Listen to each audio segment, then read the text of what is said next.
Merci à tout le monde d'être venu pour cette conversation dans le cadre de l'exposition de Hannah Williger qu'on vient d'ouvrir dans la galerie d'Odéon qui s'appelle All the Lonely Things My Hands Have Done. C'est la première collaboration que nous réalisons avec l'Estate de Hannah Williger. Donc je vous remercie tous d'être là, mais je voudrais avant tout remercier l'Estate de Hannah Williger, à commencer par Eric Attan qui est ici, qui a fait ce travail absolument extraordinaire depuis 3 décennies, après le décès de Hannah Williger en 1997, de rassembler les œuvres, de faire ce travail de fond pour que aujourd'hui existe un estate dédié à l'œuvre de Hannah Williger, qui est aujourd'hui une fondation, qui est basée en Suisse, à Bâle. Je remercie tous les membres de l'estate, Eric Attan, Thomas Schmutz qui nous joint aujourd'hui pour cette conversation et qui est conservateur de l'estate de Hannah Williger, et ceci Max Leiss qui n'est pas là avec nous aujourd'hui mais qui était là pour le vernissage samedi. C'est notre première collaboration, première exposition de l'œuvre de Hannah Williger. Nous sommes très très heureux. Je dois dire que une des raisons pour lesquelles on a commencé de collaborer avec l'Estate, c'est aussi sous l'insistance de Camille, qui est directrice de la galerie et qui a une passion depuis plus de 20 ans pour l'œuvre de Hannah Williger. Et donc je suis très content qu'on soit tous à accueillir maintenant l'œuvre. Hannah Williger est décédée en 1997 à l'âge de seulement 45 ans. Elle était de son vivant une très grande artiste suisse de la scène suisse. Elle a eu un nombre d'expositions dans des institutions dans le monde importants. Elle a par exemple représenté la Suisse en 1994 à la Biennale de São Paulo avec Pipilotti Rist dans un projet dont la scénographie était assurée par Herzog et de Moron. Hannah Williger a vécu à Paris, donc ça me touche un peu particulièrement. Elle a vécu à Paris de 1986 à 1997. Alors, elle a vécu à Paris, elle a eu plusieurs ateliers à Paris, elle a eu aussi plusieurs expositions à Paris, donc on n'est pas les premiers là-dessus. Le Centre Pompidou a consacré une très belle exposition à Hannah Williger l'année dernière. Le Centre culturel suisse à Paris a consacré 2 expositions à l'œuvre de Hannah Williger, 2012 récemment, mais déjà aussi en 1986 de son vivant. Il y avait une salle dédiée à Hannah Williger au Musée d'Art Moderne de la ville de Paris, au Musée d'Art Moderne, en 2009 dans l'exposition Deadline, qui était une exposition collective dédiée aux œuvres d'artistes à la fin de leur vie, quand ils savaient que c'était la fin, qu'ils étaient condamnés. La galerie Zabriskie a présenté des expositions de Hannah Williger dans les années 80, donc du vivant de Hannah Williger. Et même déjà en fait en 1975, au Musée d'Art Moderne de la ville de Paris, dans la 9e Biennale de Paris, Hannah Williger y avait déjà participé. Donc, elle avait une présence longue, importante à Paris, et puis nous sommes une galerie parisienne, donc ça nous touche un peu particulièrement de présenter son travail dans ce contexte ici. Donc l'exposition qui est présentée dans l'autre galerie à Odéon a un parcours antéchronologique. On commence par une œuvre des années 80, on va revenir pourquoi les années 80, 1988-89, et on remonte dans le temps. Je propose que cette conversation qu'on va avoir maintenant, on fasse cette remontée dans le temps, et donc on commence par les œuvres qui sont dans le temps les plus proches de nous, pour finir par les œuvres les plus anciennes qui datent de 1974 dans l'exposition. Donc on a l'occasion dans ce showroom de présenter 2 autres exemples d'agrandissement Polaroid, donc de tirage photographique d'Hannah Williger. Un bloc, un sculptural. Est-ce que Thomas, tu peux déjà nous dire concrètement qu'est-ce qu'on a devant les yeux, comment Hannah Williger aborde cette pratique photographique et à quoi au final ressemble cette œuvre et qu'est-ce qu'elle définit elle comme œuvre en gros? Je fais ça avec grand plaisir et j'aimerais quand même prendre un tout petit instant aussi de remercier la galerie Kentagotti pour cette collaboration, tout ça aussi au nom de la Fondation The Estate of Hannah Williger. C'est aussi pour nous un très grand plaisir et une grande opportunité. Donc, quand même faire encore cette petite réplique. Mais tout de suite, approchons les œuvres. Donc, Hannah Williger est très connue pour ce type d'agrandissement, pour ceux et celles qui ont vu l'exposition au Centre Pompidou, département photo, vous avez eu l'occasion de voir un bloc à 6, donc il y en a 2, une plaque unique, mais il y a des blocs à 6, ça va jusqu'à 20 pièces, ce sont énormes, ce sont des blocs qui travaillent l'espace, qui travaillent le regardeur, c'est pas quelque chose qui reste comme ça, accroché au mur seulement, c'est quelque chose qui rayonne. Et c'est peut-être aussi parce que la naissance de ces agrandissements commence tout au début avec les polaroïdes.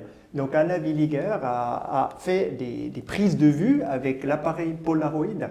Bon, je pense, non pas pour nous tous, mais pour la plupart des personnes dans cette salle, il y avait une ère analogue avant le digital. Aujourd'hui, on fait cet enregistrement avec un iPhone. À l'époque, c'était la prise de vue. Après, il fallait développer. Et dans le cas du Polaroid, c'est justement la technique même qui développe. Et ça, c'est quand même quelque chose assez incroyable. C'est un instant photography. C'est dans l'instant qu'on prend la photo, il y a le développement, on voit le résultat. Parfois on est content ou pas content. On sait, dans le cas de Anna, il y a énormément de Polaroid qu'elle n'a pas utilisé après pour former les blocs ou pour l'agrandissement.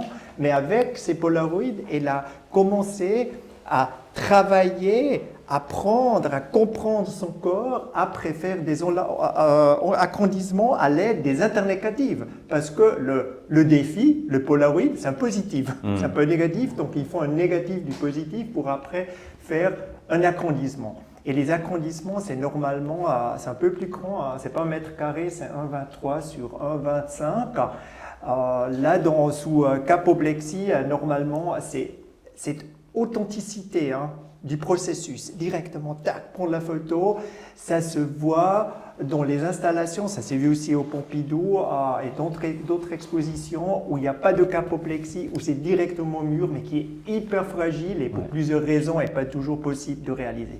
Mais cette authenticité commence avec la prise de vue par polo, l'agrandissement et après l'œuvre complète sur allure, en plaque, mis en mur, qui après retravaille l'espace comment Anna a travaillé son corps. Donc ça, c'est un peu ce que je viens de décrire, c'est ce qui est très connu de l'œuvre de Anna Villiger. Si on regarde le premier catalogue à raisonner que Eric Attan a fait avec Yolanda et les autres expositions. Chez Scalo en 2001. Ça, c'est un peu le cœur du travail qui est très connu, mais comme tu as déjà dit, on va maintenant redescendre l'histoire et on va découvrir beaucoup d'autres choses aussi de Anna Villiger.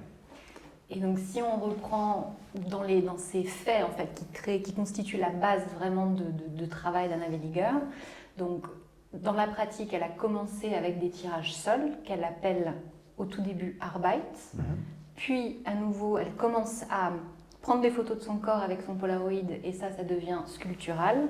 Et dans l'évolution, elle va assembler ces agrandissements de Polaroid pour en faire des blocs. Donc on a 3 titres, Arbeit, sculptural et bloc.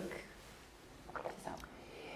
Je pense cette enfilade de titres, ce développement, ça c'est intéressant. Quand un titre se développe à partir de l'autre, c'est aussi un miroir justement de la façon de travailler. Ce que je dis maintenant, c'est une hypothèse, mais j'imagine quand vous travaillez avec un appareil Polaroid, vous avez justement la photo qui sort. Vous avez une première, vous avez une deuxième, une troisième. Vous avez peut-être en tête, je ne suis pas artiste, je suis historien de l'art, mais j'imagine, c'est justement le travail de l'historien de l'art, c'est comprendre les artistes. Donc j'imagine, il y a l'artiste qui travaille et à un certain moment, et ça se voit clairement, il y a beaucoup, pas des dizaines, mais peut-être des centaines de photos qui sont soit sur la table ou sur la terre. Souvent, elle était aussi assise au fond, dans sa chambre. Donc, il y a ces pots-là et j'imagine qu'on commence aussi à comprendre pas seulement la qualité individuelle de chaque photo, mais la juxtaposition et la vie d'ensemble de ces pots-là. Et on pourrait faire justement, comme je l'ai dit, des assemblages, on pourrait faire des combinaisons, des juxtapositions. Et j'imagine là aussi qu'il y a une façon un moment de naissance de ces assemblages. Et nous avons, et ça c'est aussi justement, comme vous l'avez dit au début, que Eric Attan a pu sauver dès le début, pas seulement beaucoup d'œuvres, mais aussi tout le matériel de travail, notamment ces assemblages de plusieurs blocs. Et ces Polaroids qui sont montés sur les cartons. Et à noter, souvent, elle a aussi tourné la photo, hein, parce que là, on prend une photo d'arc, mais a la possibilité de tourner la photo. C'est intéressant. Aujourd'hui, c'est une des fonctions sur notre portable, téléphone portable. Tourner la photo, c'est tout à fait normal. Mais elle a commencé à tourner, elle a mis les petites flèches pour dire là, il faut tourner à gauche, là, il faut mettre en tête.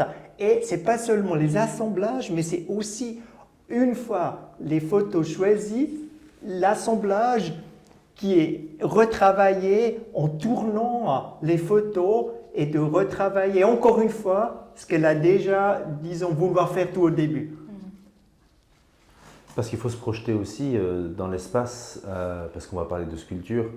Les plus grandes compositions, donc qui s'appellent blocs, qui s'appellent tous blocs, les plus grands sont des assemblages, des compositions de 20 images, 20 films photographiques Polaroid, agrandis tous du format de celui qui est derrière moi. Donc il faut imaginer dans l'espace que ça représente, c'est monumental. Et en parlant d'échelle, donc ces montages en fait sur carton, ces épreuves sont pour Anna Weger des maquettes, c'est-à-dire que l'œuvre véritable n'existait pour elle qu'à partir du moment où elle était agrandie. Et la maquette était vraiment purement une maquette et elle reste de l'ordre de la documentation. Absolument, c'est un point dont nous mettons vraiment le doigt au Estate pour la compréhension de l'œuvre, c'est de bien distinguer qu'est-ce que c'est l'œuvre que aussi Anna a considérée comme une œuvre, Gültiges Werk, comme on dit en allemand, et on prend cette œuvre, après pour l'exposition, elle n'a pas, disons, produit toutes les œuvres. C'est parce qu'elle a assemblé des blocs, elle a travaillé certains sujets, et après, quand il n'y avait pas d'exposition, elle n'a pas agrandi. Mais ça ne veut pas dire qu'il y avait l'intention, il y a le concept qui existe pour l'œuvre, mais ça n'était pas encore produit, parce qu'à l'époque, déjà, les Polaroids étaient des dépenses importantes. Après, vous avez encore l'agrandissement, tout le matériel, tout ça. On l'a fait quand il y avait une exposition. C'est aussi une question de budget. Mais justement, très important de bien comprendre qu'est-ce que c'est les maquettes, les bozzetti, je dis exprès ce mot parce que c'est une sculptrice, elle a travaillé, on revient je pense encore sur ce point très important, qu'elle a fait une classe de sculpteur avec Anton Egloff, donc dès le début, elle a travaillé l'espace, elle a travaillé son corps, donc c'est un travail qui se différencie d'un peintre classique, c'est très important pour la compréhension de l'ensemble de l'œuvre. On présentera dans quelques semaines à Paris Photo, à la foire au Grand Palais, un bloc de 6 éléments. Donc il faut imaginer 3 fois ce qui est derrière moi. Alors à l'image on voit que le bas, mais qui est par ailleurs une œuvre très touchante, poignante, puisque c'est une des toutes dernières œuvres qu'elle ait faites dans sa vie, en 1997. Cette question de la sculpture, de ce rapport à la sculpture, il a été écrit, elle revendiquait le fait que Anna Weger était une sculptrice qui employait la photographie, qui travaillait avec la photographie.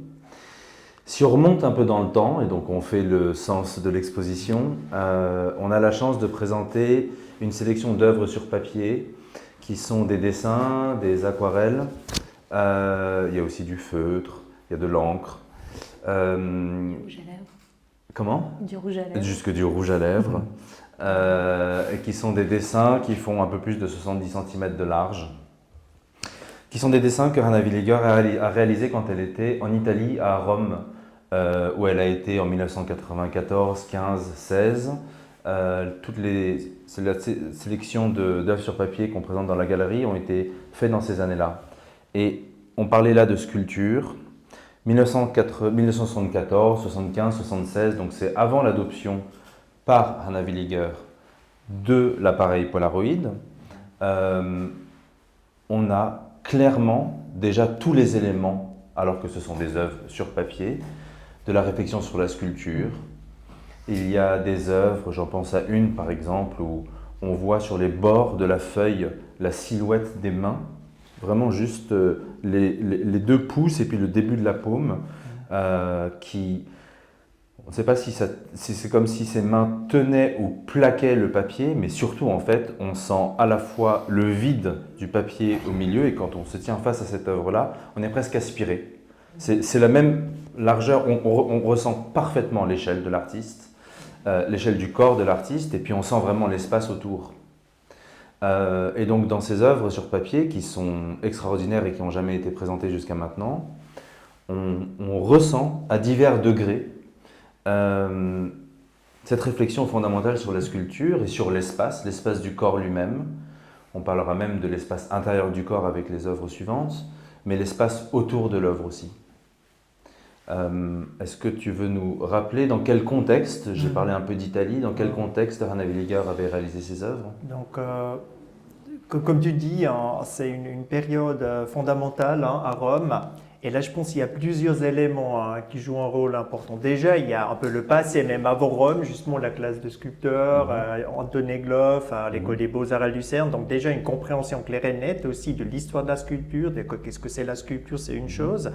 Après, à Rome, je pense, c'est seulement, selon moi, ce sont deux axes. Hein. Il y a la performance, hein. Ça, il y a des photos de Trixvetter et autres, donc on verra dans les catalogues, on voit c'est la performance hein, qui est hyper importante. Et si on regarde déjà bon, les années 60, 70 plus tard, hein, comme la performance hein, joue un rôle primordial pour comprendre l'espace, mais qui se distingue nettement de la sculpture traditionnelle, ça c'est une axe. Et maintenant, c'est intéressant, et ça c'est un peu aussi une hypothèse, on discute souvent aussi à l'Estate, hein, c'est une recherche hein, qui est au cours, aussi une recherche en histoire de l'art, qu'il y a les performances liées aussi à un certain moment à l'Arte Bovara, de réduire la complexité hein, de ce classique. À Rome, la ville du baroque, avec toute la sculpture classique entourée. Et si on connaît un peu les programmes ou la vie à l'Institut suisse à Rome, on sait qu'il y avait des artistes, il y a des artistes écrivains, il y a des historiens de l'art, c'est un mélange de personnes art et lettres qui essayent de travailler ensemble, qui font leurs trucs séparément, mais qui découvrent aussi la ville. Donc l'Institut suisse à Rome est fortement intégré à la vie de la ville et à l'histoire de la ville, dans une villa néo-renaissance. Donc, où Rana Villiger a été, j'ai oublié de le mentionner, mais en résidence. En résidence, oui, absolument. Donc, elle vivait dans ce bâtiment et elle avait accès à l'époque à tous les musées. Il y avait la sculpture classique avec Bernini. Hein. Prenons bon, l'exemple, la cathédrale Saint-Pierre, la catafalque, hein, comme la cathédrale embrasse les visiteurs, tout ça, c'est tellement présent. Donc, même si dans les notes d'Anna Villiger, on trouve jusqu'à maintenant, je n'ai pas encore trouvé une trace directe qui dit « moi j'ai vu telle et telle sculpture de Bernini », mais c'est tellement évident dans une ville, on voit la troisième dimension dans l'espace public en forme de sculpture, de art traditionnel baroque tous les jours. Donc moi je pense que cet axe de performance, de se distinguer, de se libérer de la tradition, c'est une chose. Déjà, le sac à dos à l'école Beaux-Arts Lucerne, c'est la deuxième chose. Et la troisième, c'est cet entourage de sculpture traditionnelle où elle voit qu'est-ce que c'est possible avec la troisième dimension. Ça, c'est quelque chose qui nous intéresse beaucoup en ce moment au State, de comprendre encore mieux toutes ces démarches artistiques d'Anna Villiger. Et j'en profite parce qu'en effet, tu parlais de notes de carnet. Anna Villiger a, pendant toute sa vie, toute sa carrière, accompagné sa pratique de carnet dans lesquels elle écrit des notes. Donc il y a des choses plus ou moins prosaïques et il y a des textes ou des citations qui sont repris dans beaucoup d'essais, dans beaucoup de livres qui ont été publiés. On a cette trace en fait de sa voix sur son œuvre, sur sa pratique. Et ça, c'est une richesse absolument incroyable qui est à l'Estate. Et donc, ça peut être un matériau aussi dans le cadre d'expositions qui complète complètement ce travail, la présentation de ce travail. Et justement, pour revenir au dessin, on a parlé de la performance, c'est la pratique d'une sculptrice, la pratique en troisième dimension, c'est pas seulement faire de la sculpture. Donc, c'est une attitude. Et comme on a travaillé avec les polaroïdes, Etis et Sculptural, c'est aussi le travail en deux formats. Dessiner, la compréhension, la façon comme on voit le monde, c'est sculpture. Et ça, c'est à Gisèle dans beaucoup d'instants, et je pense qu'on parlera encore des œuvres les précédentes. Les Canadiennes Quand et on va autres, remonter on va encore encore, dans le si on remonte, de comprendre encore mieux ce que ça veut dire travailler là. Avant de remonter Parce que encore un peu dans le encore temps et dans notre tête, refaire le parcours de l'exposition, dans les éléments de ces œuvres sur papier, il y a clairement cette question de ce rapport au volume, ce rapport au corps, le rapport à l'espace de l'œuvre, l'espace lui-même de l'œuvre à l'intérieur et à l'extérieur. On y voit beaucoup d'éléments qui sont présents dans les photographies qu'on voit par la suite. Alors, c'est un exercice toujours un peu compliqué pour l'exposition, on n'a absolument pas la prétention d'être une rétrospective. Et puis, pour ceux qui connaissent notre galerie à Odéon, la question n'est pas possible. Mais c'est toujours un exercice un peu délicat de regarder les œuvres, en l'occurrence des débuts d'un artiste ou d'une artiste, quand on connaît les œuvres d'après. Parce qu'on a toujours tendance à interpréter les œuvres du début ou des débuts au regard de ce qu'on connaît de la suite. Mais quand même, dans ces œuvres sur papier, le motif de la main est omniprésent. Ce rapport au corps et puis à la surface de la chose, les Arbeit, sculptural, bloc, c'est aussi un rapport à la surface. En l'occurrence là, ils ont été protégés par un capot en plexi parce que ce qu'on présente là, ce sont que des originaux, mais il y a vraiment un rapport entre la surface même du papier et bien sûr la peau de l'artiste qu'on voit apparaître dans beaucoup des photographies. Dans ces œuvres sur papier, d'abord l'aquarelle, l'eau a eu tendance à déformer un peu la surface du papier. Et c'est très très beau parce que le papier lui-même bouge un peu, il vibre un peu. Et puis on retrouve des éléments comme des miroirs. Il y a deux œuvres dans lesquelles on voit très bien qu'elles figurent la réflexion de la main dans ces deux perspectives opposées, mais la réflexion de la main dans des miroirs qui sont triangulaires. Quand on connaît par la suite, à nouveau, l'usage des miroirs dans les photographies de Hannah Filiger, surtout dans les années 80, là on a un bel exemple à côté. Et ça, c'est un sculptural qui date de 1988-89, où la composition, on pourrait dire, verse dans l'attraction parce qu'on a du mal à la lire. Ces éléments-là sont déjà tous présents dans ces œuvres. Et c'est ce qui est assez, à la fois très beau, magnifique et puis troublant. C'est de découvrir ce qui paraît évident quand on connaît la suite des œuvres, mais qu'il y avait déjà tous ces éléments-là dès les années 1974, 75, 76.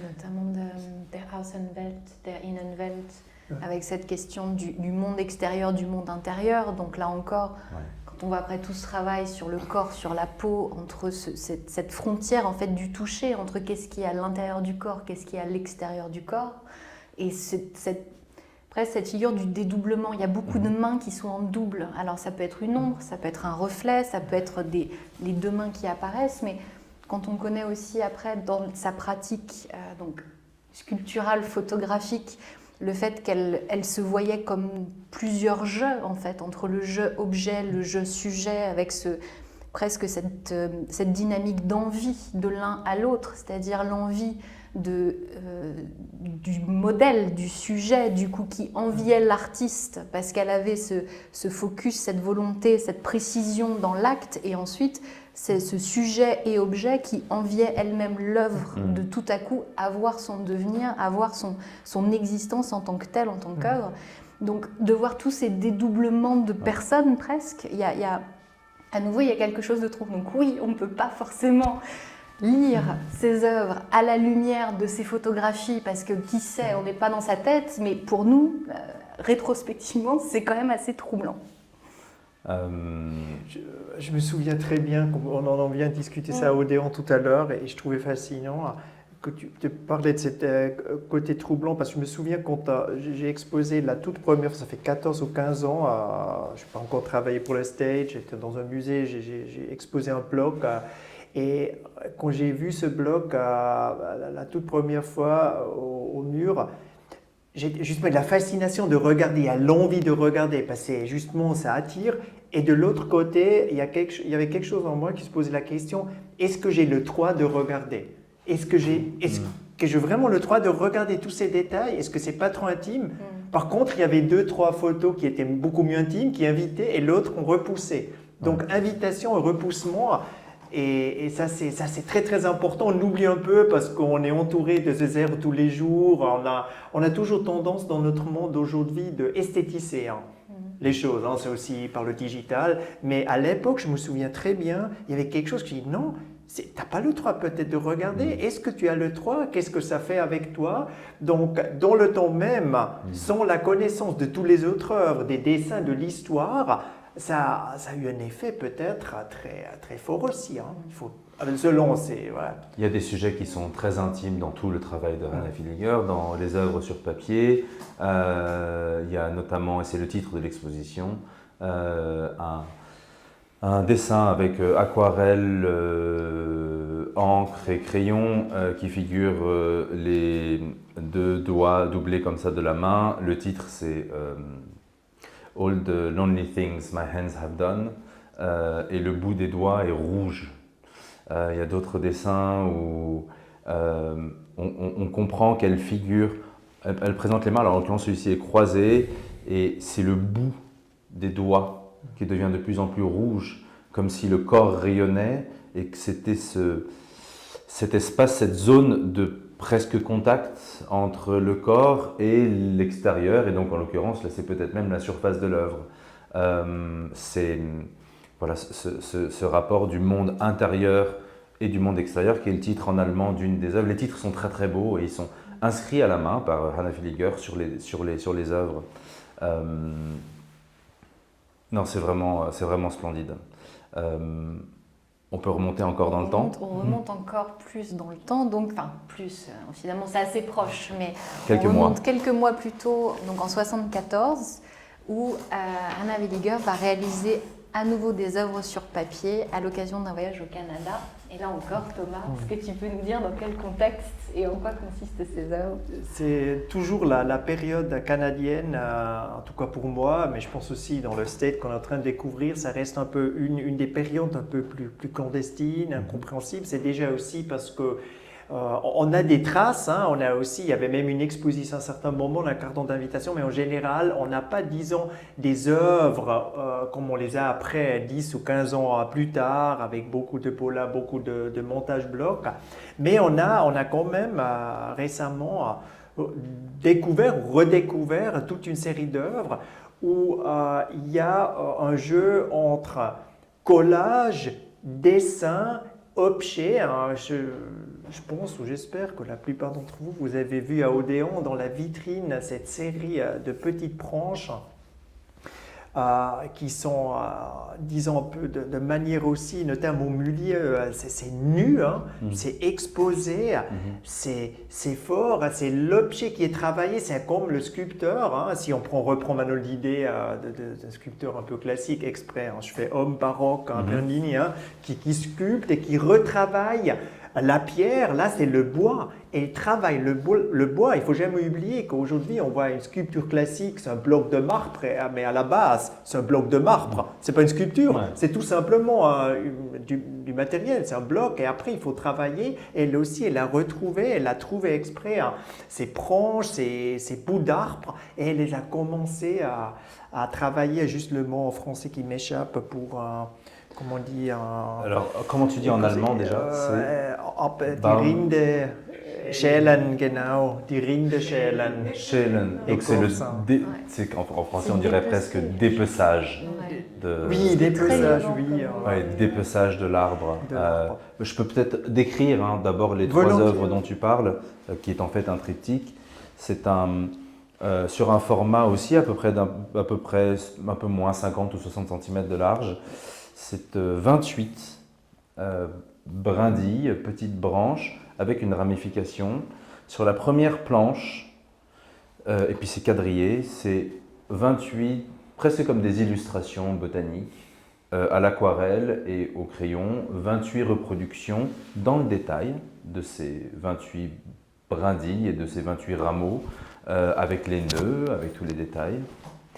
La deuxième planche, ce sont les brindilles ou les rameaux en question que Hannah Villiger a découpés dans la longueur, donc vraiment sectionnés en deux, et qu'elle a replacés sur la feuille de exactement la même forme que la première, les branches sont cousues dans le papier et donc elles donnent à voir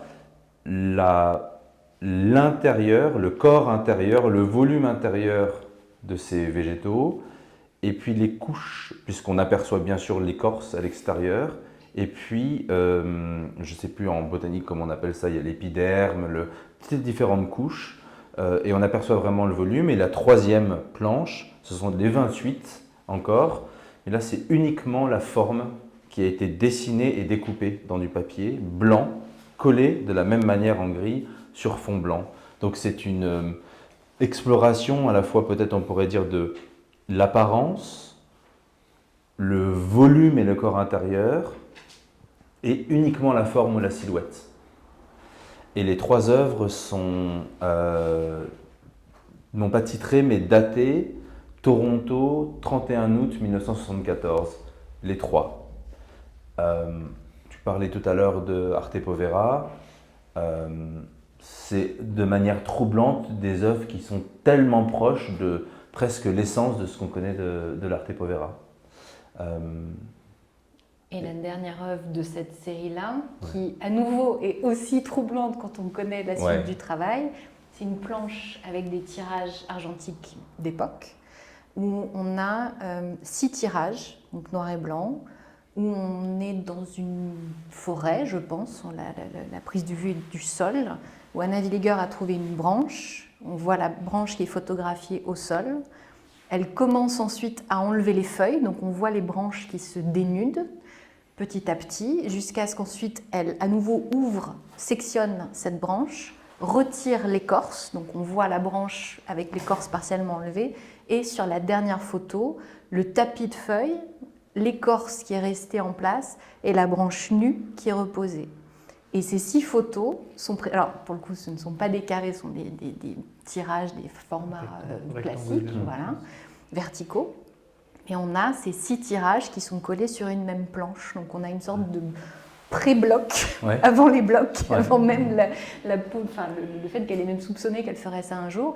Et c'est vrai que c'est à nouveau assez troublant de voir ça. Et on voit beaucoup de choses dans ces œuvres. C'est justement une sorte de juxtaposition en première vue, mais finalement, la leitmotiv, c'est la variation. C'est travailler le même sujet à plusieurs reprises, et après, c'est pas uniquement chaque variation qui est, disons, qui est belle, qui nous parle, mais c'est un ensemble. Et tout à coup, on va comprendre, c'est l'ensemble. Et maintenant, en regardant ces œuvres qu'on découvre dans cette galerie maintenant à Odéon, et qu'il y a quelques années étaient encore peu connues, ou presque inconnues pour nous aussi, aide beaucoup à comprendre le développement de ce travail des œuvres qu'on voit ici derrière nous. Et ça, c'est un vrai bonheur maintenant de voir comment ça s'est développé, et aussi le fait que les œuvres sont encore aujourd'hui d'une qualité. C'est aussi, je pense, la qualité du travail d'elle, de sculpter ces papiers, de coller, de souder. La préservation est vraiment incroyable. La préservation est incroyable. Je pense aussi, j'ai vu beaucoup de choses de l'époque dans les musées, et c'est pas du tout ça. Depuis qu'on a ouvert l'exposition, depuis samedi, il y a des visiteurs qui nous ont dit « mais ça c'est vraiment de 1974 ». Ouais, c'est ça. Et c'est troublant de voir que quelques années auparavant, avant qu'elle adopte le Polaroid et qu'elle s'engage dans ce grand cycle d'œuvres presque obsessionnel qui l'a occupé jusqu'à la fin de sa vie, eh bien, c'était exactement la même chose. La peau, l'écorce, les couches extérieures, le rapport entre l'extérieur et l'intérieur, quelle est la zone de contact, le volume du corps intérieur. On a parlé d'Arte Povera tout à l'heure, mais là c'est vraiment du land art. On comprend que c'était une œuvre, un geste qui était assez éphémère, dont elle a conservé une documentation, comme souvent on n'a pas le choix. Et c'est troublant de réaliser que Anna Villiger, qui est connue et célébrée dans le monde pour ce travail, cette méditation obsessionnelle sur dédoublement, le corps lui-même qui est photographié pour sa surface, pour son volume intérieur, jusqu'à la fin de sa vie, et ça va être le cas de ce bloc qu'on va présenter sur la foire à Paris Photo, où le corps disparaît petit à petit, le corps qui est abîmé, Marqué. marqué par la maladie. Il disparaît petit à petit sous des couches de vêtements. Il y a des blocs qui sont très très colorés.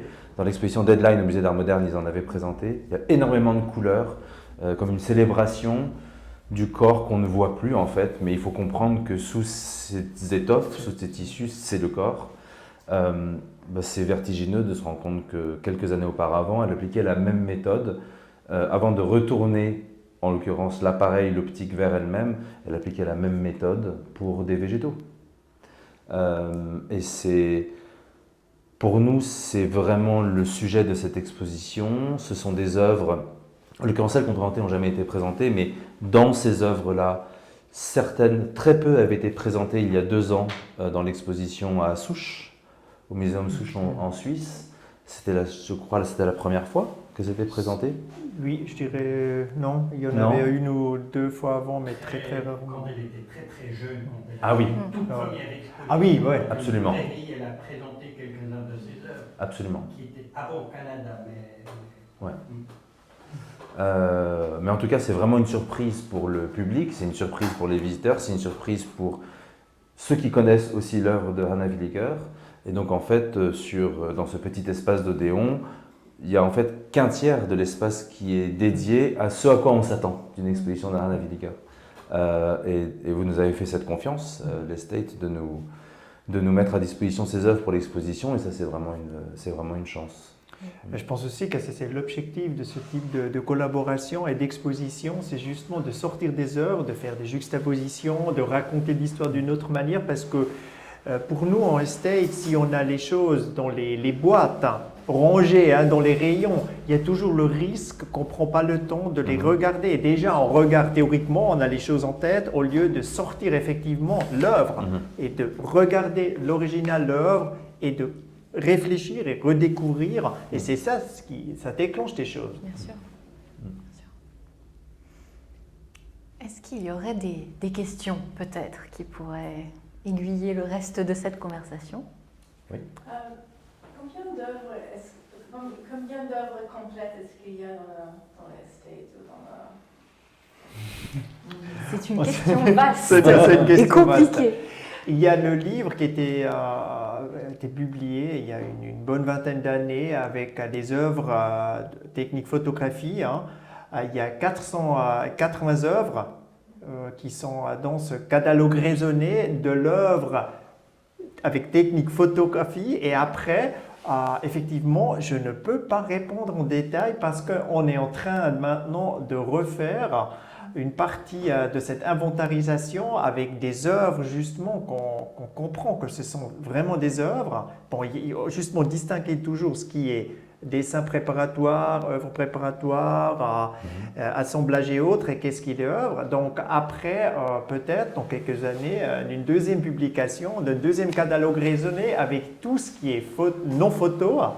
Je pourrais à ce moment-là répondre à votre question, mais il y a encore quelques centaines, mais il n'y a pas des milliers. C'est quand même une œuvre aussi, malheureusement, qui s'est arrêtée beaucoup trop tôt.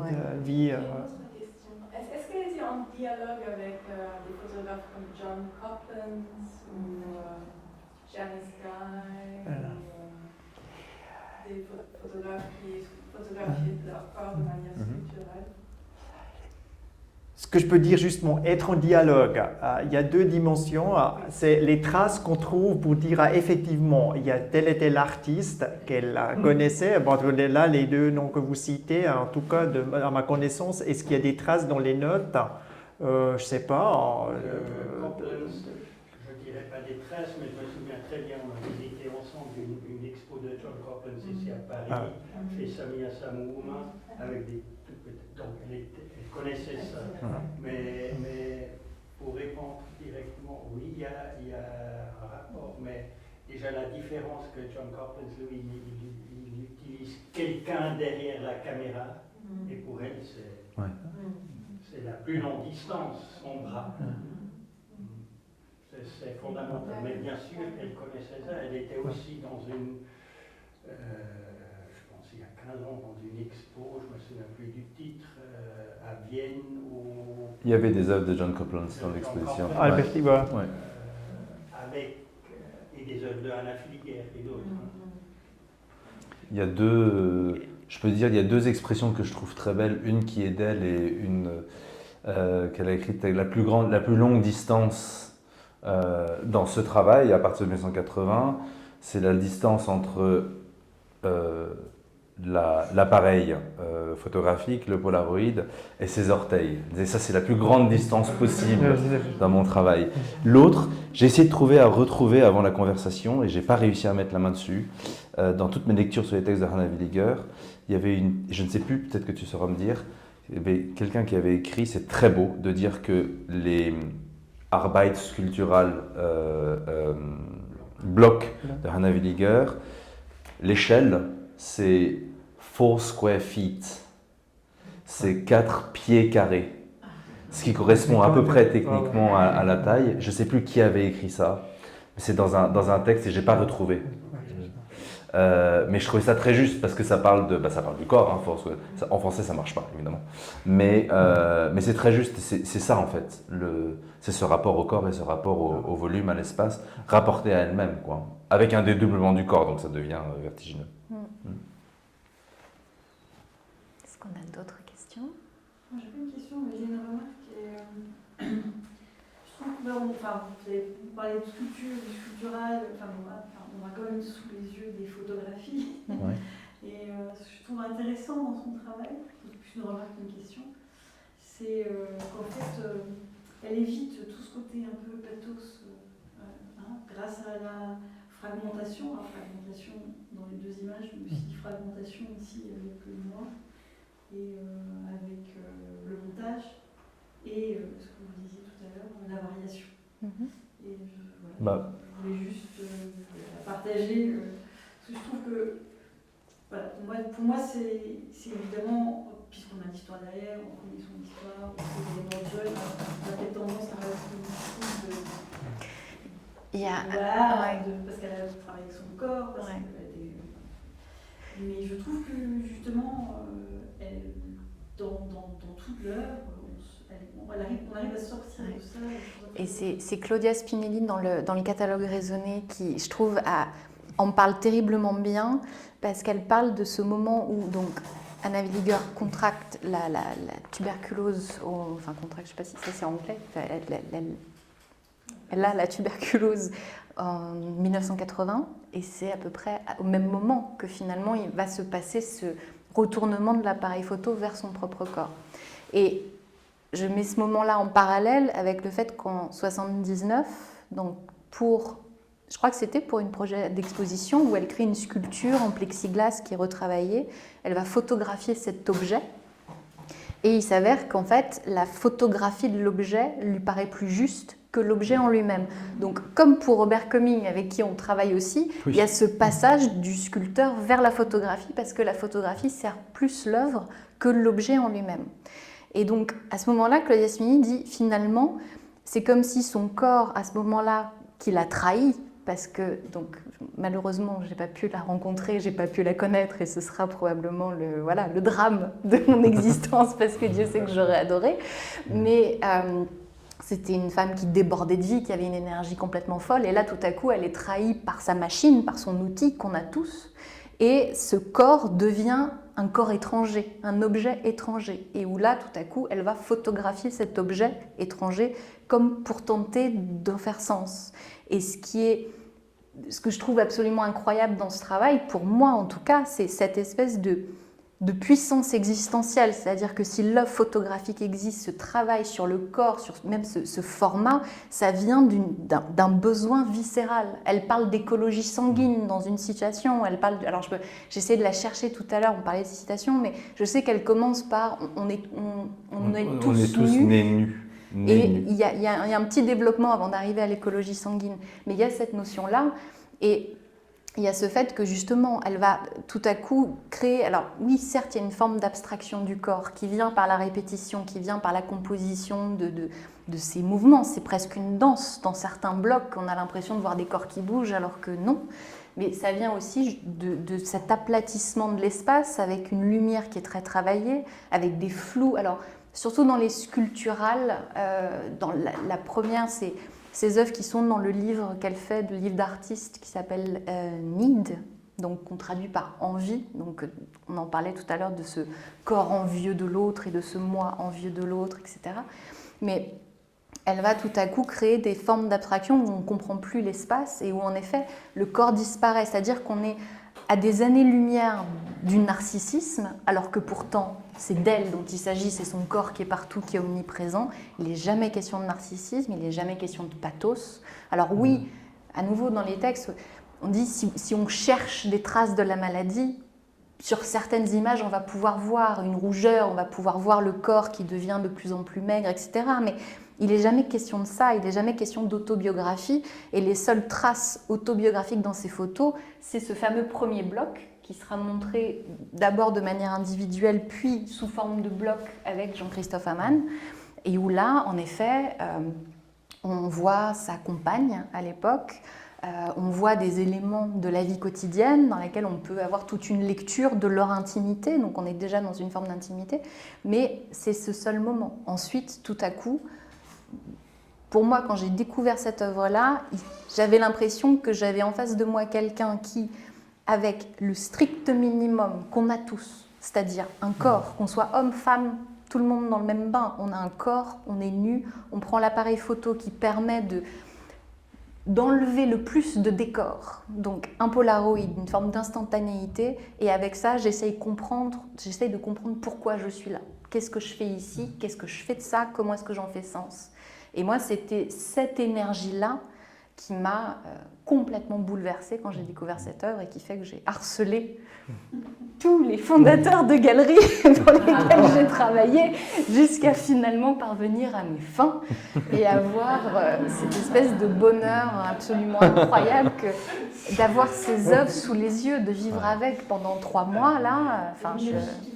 Mais oui, mais enfin voilà, je pense que c'est très, on est incroyablement chanceux quand ça arrive, hein, parce que c'est un coup de foudre amoureux, c'est la même chose. Et au final, le fait qu'une personne découvre l'œuvre qui fait qu'on se dit, mais avant ça, j'avais pas vraiment compris ce que c'était, ou avant ça, j'avais pas réalisé qu'en fait, oui, une œuvre pouvait me donner la chair de poule, oui, je peux me mettre à pleurer et rester debout et regarder ça pendant 1 heure sans bouger. Voilà, c'est peut-être le syndrome de Stendhal, je veux dire, on va donner tous les noms possibles, mais pour moi, c'était vraiment cette rencontre-là avec cette œuvre. Et il n'y en a vraiment pas beaucoup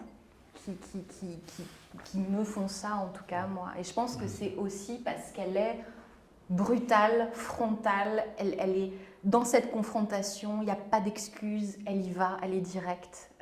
Et cette forme d'honnêteté, parce que elle n'essaye pas d'être qui que ce soit d'autre, je veux dire, et c'est cette espèce d'énergie qui est pure, qui est, pour moi, qui est complètement bouleversante, quoi. Voilà, j'ai fait ma fangirl, j'avais dit que je ne ferais pas ma fangirl, mais j'ai fait la fangirl. Merci beaucoup pour tes mots, je te dis aussi pourquoi j'apprécie tellement ce que tu viens de dire. Il y a à peu près 1 année, j'étais devant un blog d'Anna et il y a quelqu'un qui a dit « Est-ce que c'est de la photo figurative ou non figurative? Comment est-ce qu'il faut cette analyse formelle ?» Et j'ai pensé « Non, c'est pas ça, c'est peut-être pas la bonne chose, l'approche qu'il faut. » mais il aurait me fallu un statement pour tout de suite contredire comment il faut voir la chose. Je cite quelqu'un dans la salle qui a dit souvent que la photographie n'est pas transparente. Voilà. Merci beaucoup. Merci beaucoup. Merci à vous.